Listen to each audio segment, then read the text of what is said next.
بسم الله والصلاة والسلام على رسول الله وعلى آله وصحبه ومن والاه. أما بعد, Assalamu alaikum wa rahmatullahi wa barakatuh.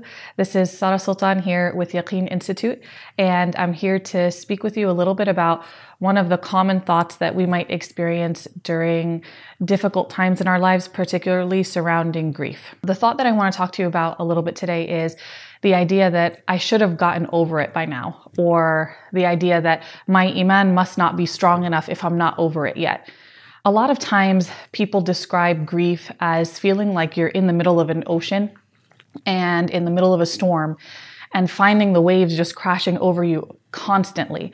And then whenever you try and bring your head up for a little bit of air to get a little bit of relief, a little bit of respite from the storm, another wave just crashes right over you and you feel like you're drowning again. And then even when you experience the calm that comes when you think that the storm has passed, suddenly one thing will come up and the waves start all over again.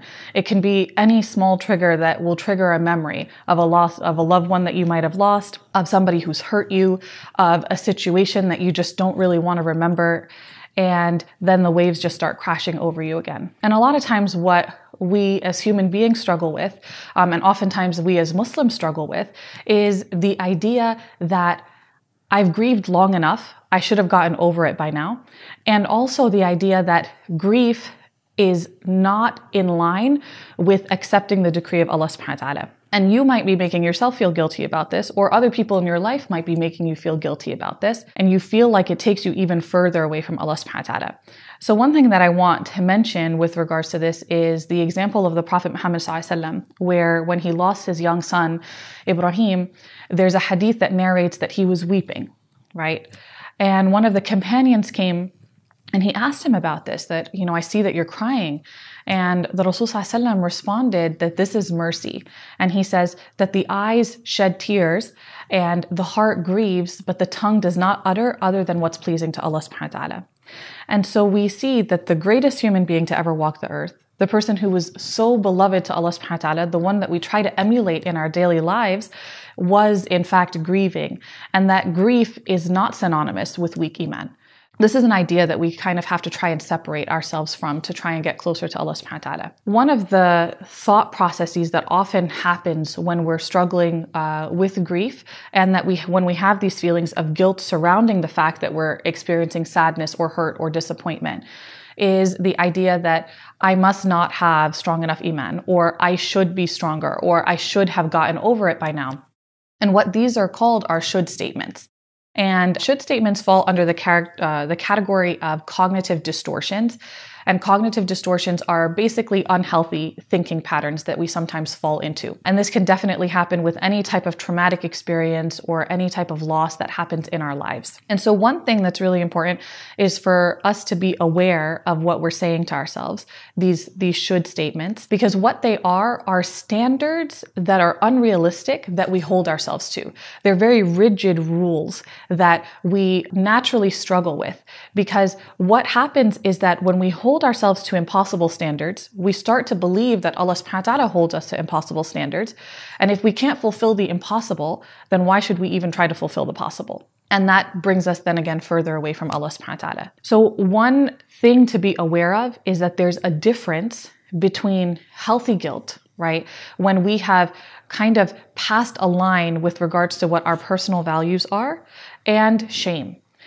So when we have healthy guilt, it'll be something like, I'm really struggling right now because I'm feeling so down, so I'm struggling with my prayers and I'm feeling badly about that, but I know that I'll feel better even if I just try and do one today. And I know that's going to bring me closer to Allah subhanahu wa ta'ala. What you're doing there is you're identifying the behavior that you're struggling with and you're working to hold yourself accountable and fix it. That's healthy. But when we experience shame, that's where you say, I'm really struggling right now, and so I'm struggling with my prayers.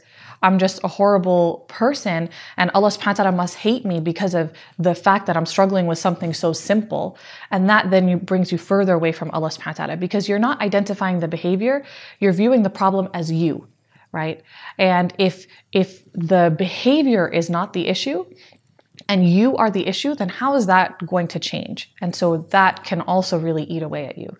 So one tip that I want to leave you with that you can practically work on with regards to trying to overcome these should statements is to, number one, be aware of what they are. What are you saying to yourself? So whenever you hear the words should, must, if only, right? That's where you know that that's a thought that you can tweak a little bit.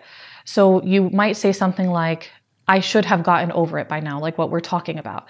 And then the question you ask yourself is, okay, well then what does it mean if you don't get over it by now? And then you might tell yourself, well, it means that my iman is weak and that I'm far away from Allah subhanahu wa ta'ala. And then if that were true, then what would it mean about you?